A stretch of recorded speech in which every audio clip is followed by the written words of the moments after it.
meus amigos, sejam bem-vindos a mais um vídeo do História à la carte. Hoje iremos dar início a um conjunto de estudos que irá abordar justamente a Segunda Guerra Mundial. Faremos vários vídeos porque esse momento da história é um momento muito complexo, muito interessante e desperta a curiosidade de muitas pessoas. Dessa forma, vamos dar início aqui a mais uma playlist em nosso canal.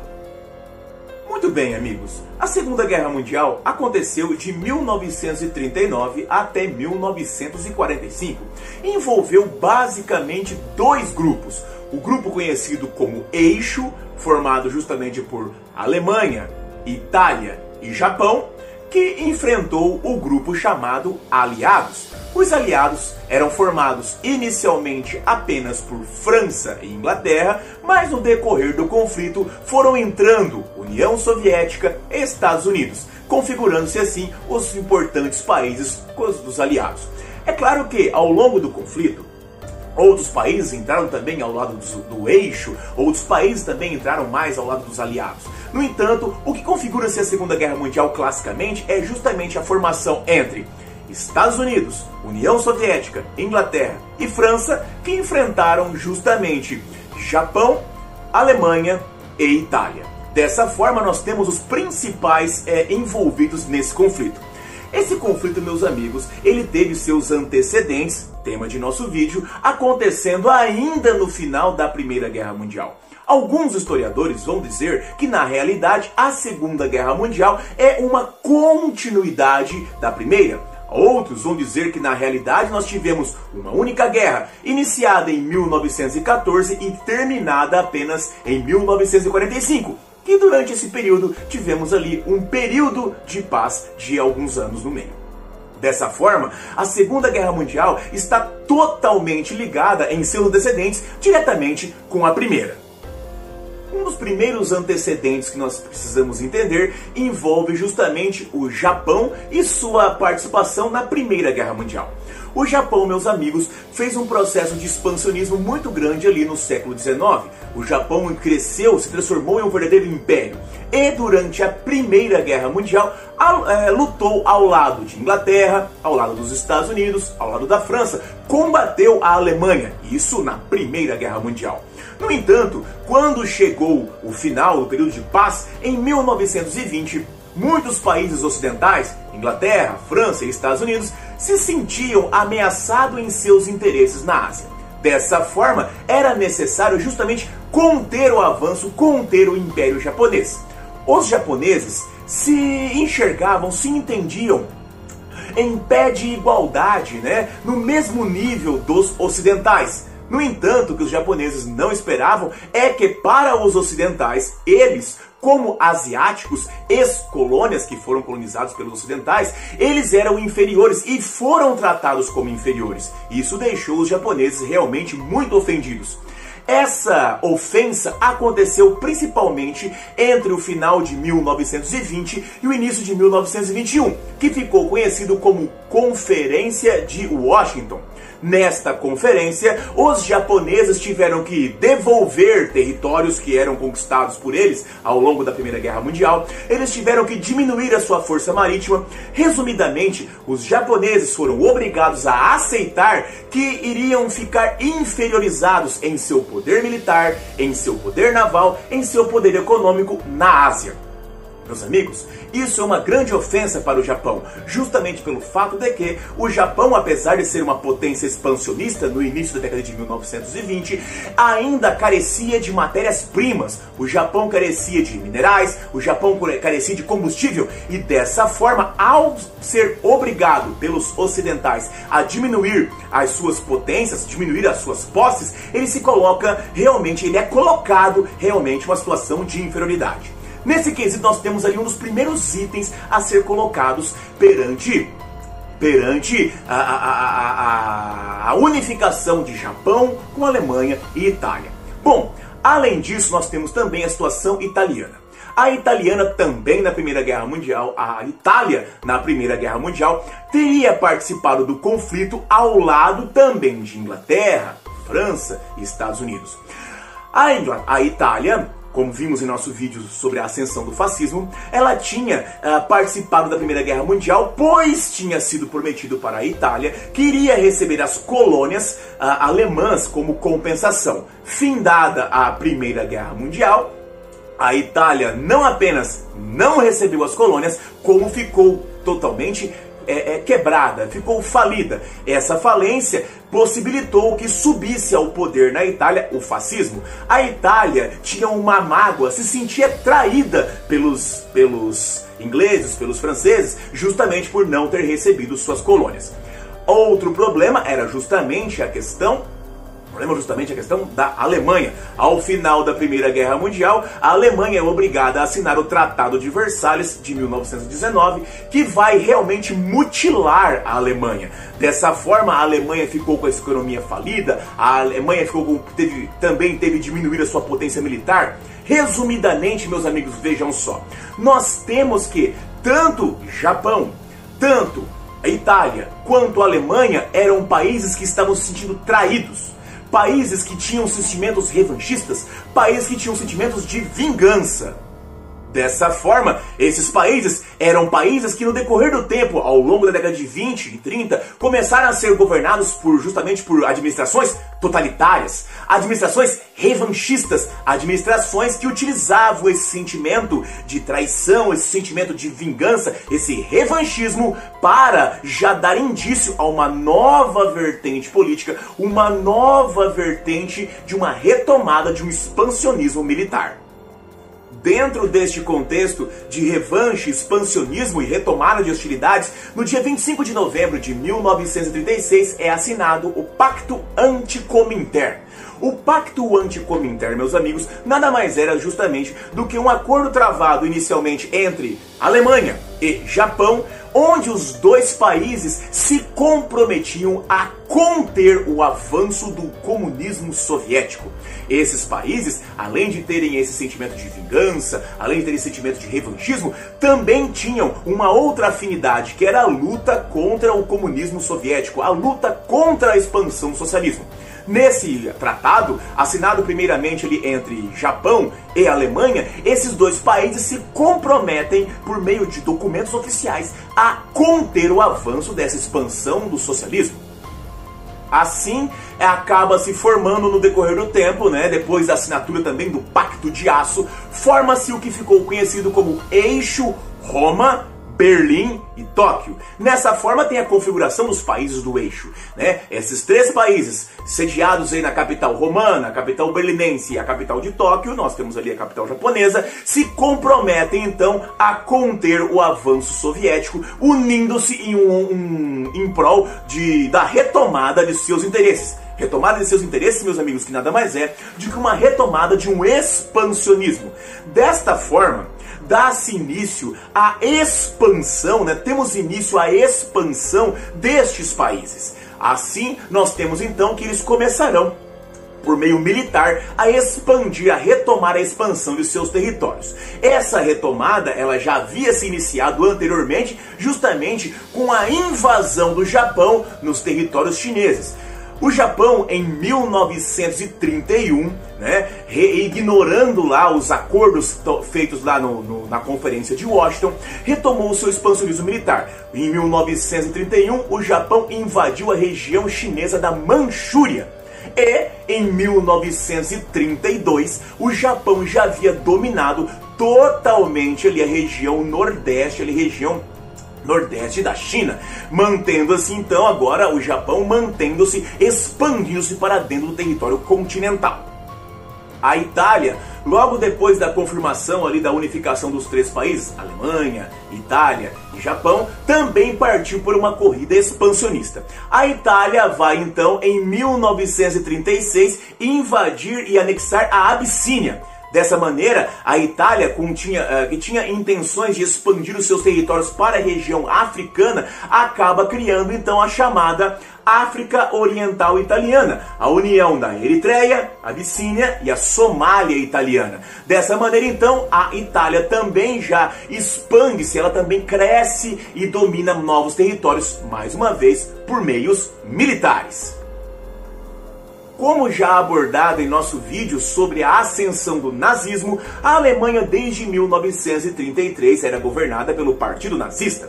Neste quesito, a Alemanha começa um processo de rearmamento e reestruturação de sua capacidade militar. A Alemanha utiliza-se confisco de terras e propriedades judaicas. A Alemanha retoma aí então a produtividade da fabricação de armas, retoma ali o treinamento militar de seus soldados, de seus aviadores, a produção de submarinos, a produção de armamentos das mais variadas formas. Dessa forma, a Alemanha retoma uma atividade militar. Não é apenas isso. A Alemanha também necessitava de retomar territórios. No final da Primeira Guerra Mundial, o Tratado de Versalhes obrigou a Alemanha a abrir mão de grande parte de seu território.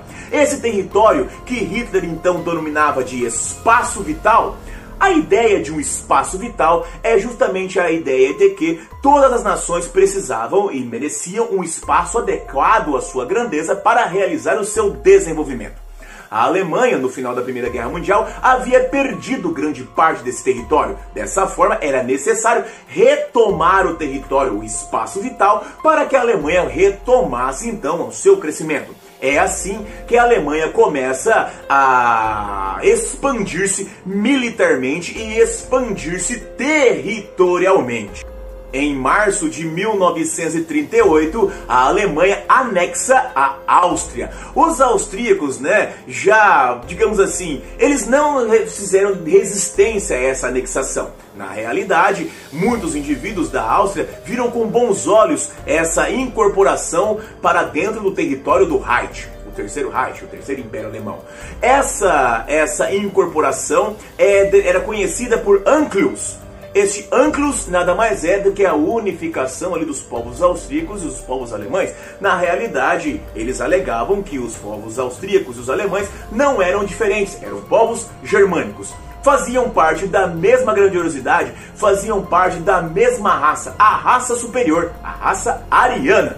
Dessa forma, eles mereciam e deveriam ser unificados. Mas a unificação territorial alemã não para por aí. Os alemães, depois de unificarem Alemanha e Áustria, partem para uma reunificação de um outro território. Os alemães, então, vão partir para a unificação em 1938. Em outubro de 1938, eles vão anexar a região dos Sudetos. A região dos Sudetos ficava ali realmente próximo à Tchecoslováquia, a fronteira da Alemanha e Tchecoslováquia. Na realidade, meus amigos, não se esqueçam, o argumento utilizado pelos alemães nazistas não é que eles estão conquistando e tomando territórios. Não, eles estão retomando antigos territórios que eram pertencentes à grandiosa nação alemã, à grandiosa nação germânica, que haviam sido perdidos ao final da Primeira Guerra Mundial. E é nesse contexto da unificação dos Sudetos, que vai ser convocada também ali em 1938 uma nova Conferência de Berlim. Essa Conferência de Berlim está justamente marcada ali para a Conferência de Munique. Essa Conferência de Munique era marcada justamente para debater essa situação de retomada de territórios, de reconstrução do espaço vital alemão. Quem participou dessa conferência magistralmente foram os alemães, os franceses e os ingleses.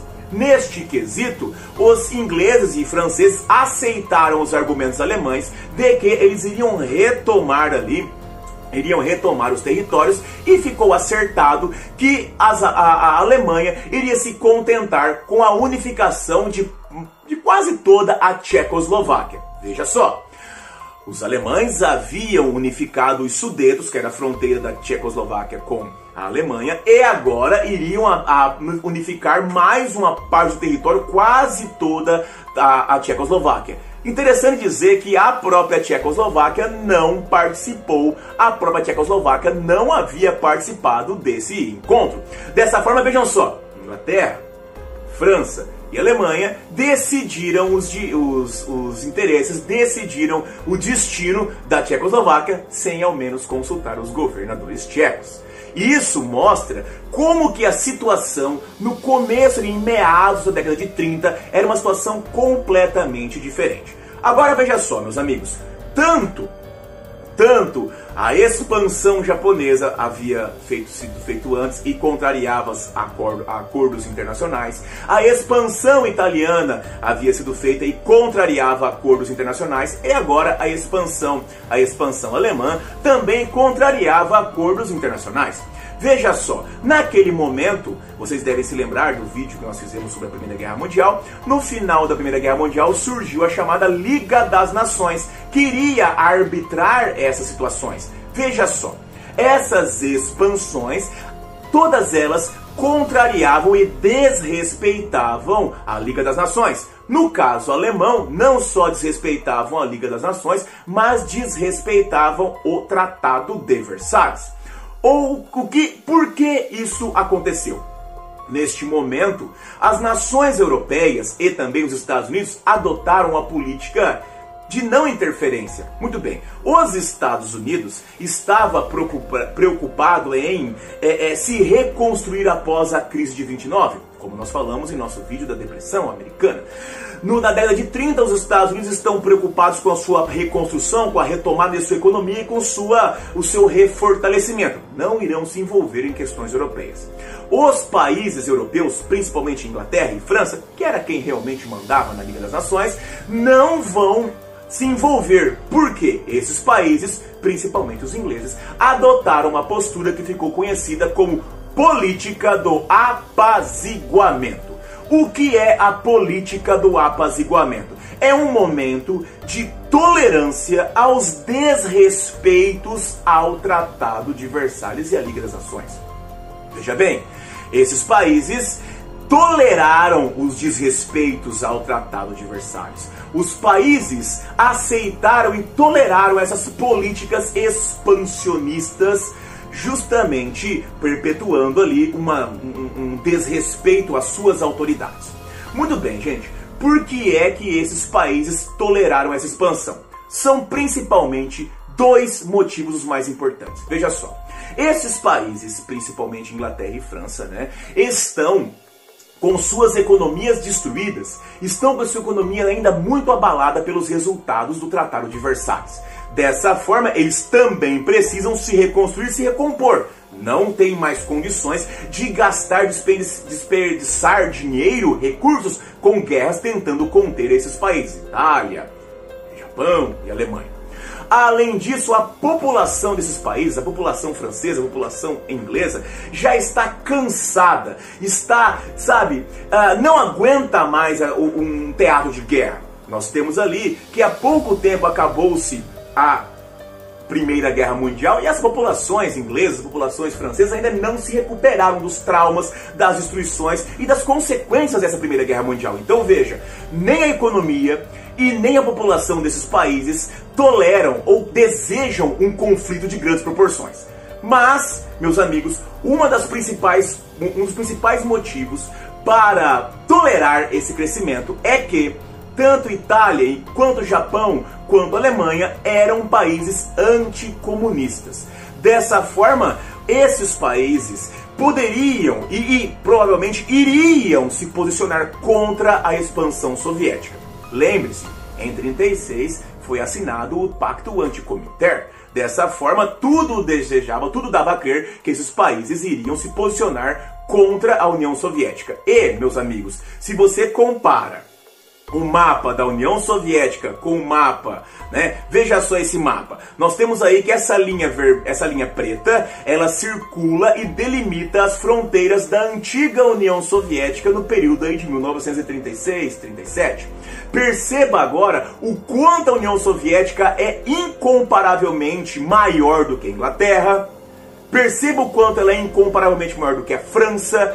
E, meus amigos, ela é muito maior do que a Alemanha, Itália e Japão. No entanto, veja só, Alemanha, Itália e Japão estão cercando a União Soviética. E tudo levava a crer, principalmente quem acreditava nisso, Inglaterra e França, tudo levava a crer que esses países estão se fortalecendo, estão retomando uma atividade militar, estão ambicionando crescer o seu território, retomando o espaço vital para lutar e destruir a União Soviética. Tudo levava a crer que seria isso. E, para a Inglaterra e França, era muito melhor esperar o resultado desse conflito. Veja bem, Se a Alemanha lutasse contra a União Soviética e perdesse, fosse destruída, era muito mais fácil acabar de destruir a Alemanha, que já estaria enfraquecida. Se a Alemanha vencesse a União Soviética, era mais fácil destruir a União Soviética enfraquecida. Então veja só que na cabeça de ingleses e franceses, tudo levava a crer que estava tudo mais acertado para que Inglaterra e França somente assistissem um combate entre Alemanha, Itália, Japão versus União Soviética. Tudo levava a crer que seria isso. No entanto, meus amigos, o que ninguém esperava é que no dia 23 de agosto de 1939 fosse assinado o chamado Tratado Germano-Soviético, ou Tratado Ribbentrop-Molotov, um tratado de não agressão entre Alemanha e União Soviética. Neste tratado não apenas ficava delimitado que Alemanha e União Soviética não iriam se atacar, mas ficava delimitado que Alemanha e União Soviética iriam dividir a Polônia. A Polônia fica bem no meio entre a Alemanha e a União Soviética. Estava acertado que a Alemanha e a União Soviética iriam dividir a Polônia. Aí você deve estar pensando, mas como assim? Como que a Alemanha que cresceu, como que os nazistas que cresceram brigando nas ruas contra os comunistas, contra os socialistas alemães, como que eles se aliaram? Então, é um tratado de não agressão.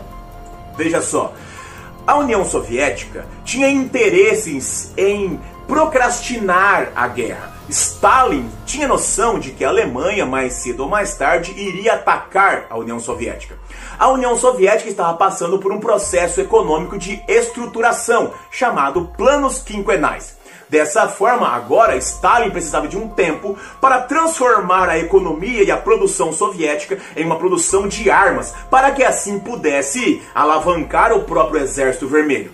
Se você lembrar do nosso vídeo de ascensão do stalinismo, eu comentei que quando Stalin assumiu o poder, uma das primeiras coisas que Stalin fez foi banir, caçar, mandar para os gulags grande parte dos generais, dos soldados graduados do Exército Vermelho. Nesse ponto agora, esses soldados iriam fazer falta. Stalin então tinha que reestruturar o seu próprio exército. E por isso ele precisava de tempo que o Tratado Germano-Soviético garantiu. Agora, por que os alemães fizeram esse tratado? Porque na Primeira Guerra Mundial a Alemanha lutou de dois lados. Lutou de um lado contra a Rússia e do outro lado contra a Inglaterra e a França. E isso deixou claro para os estrategistas alemães que não era um bom negócio. E tem uma coisa, meus amigos, os nazistas até odiavam os socialistas, odiavam os comunistas, mas os nazistas odiavam muito mais os franceses e os ingleses. Para os nazistas, toda a culpa da destruição alemã, toda a culpa das vergonhas, da humilhação e da desestruturação econômica, social e moral que a Alemanha serviu, na mente dos nazistas, que a Alemanha sofreu, era culpa da França e era culpa da Inglaterra. Dessa forma então, meus amigos, aquela ambição,